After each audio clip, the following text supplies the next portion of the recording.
रामकृष्ण हरी मंडळी, आज आम्ही चाललो आहोत ॲमेझॉन वेअरहाऊस गार्नियर, जे लोकेटेड आहे USA मध्ये. तर गाणे लावून आम्ही चाललो आज ॲमेझॉनसाठी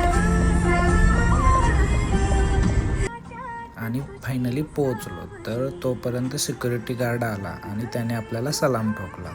त्याला घेऊन आम्ही पोहोचलो फायनली RDOमध्ये. आपलं ID कार्ड घेतलं आणि एंट्री केली. एंट्री करून आत गेलो तर कॅफेटेरिया पूर्णपणे मोकळा होता. मग काय, गेलो आपल्या सेक्शनला, पाहिलं आपलं सेक्शन जागेवर आहे का. सेक्शन तर जागेवर होतं. मग काय, गेलो, सेटअप केला. तुम्ही पाहतच आहात आमच्या रेस्टॉरंटचं जेवण. आणि मग काय, फायनली झाली लोकांची येण्याला सुरुवात. आणि दिवसाचं टार्गेट 200 गेस्ट सर्व्हिस केली आम्ही. आणि सगळं आमचं उरकून आम्ही परत निघलो आमच्या घराकडे. फायनली RDOला बाय बाय केला आणि म्हणलं भेटूया पुढच्या वीकमध्ये. चला तर आपण भेटूया पुढच्या ब्लॉगमध्ये. रामकृष्ण हरी.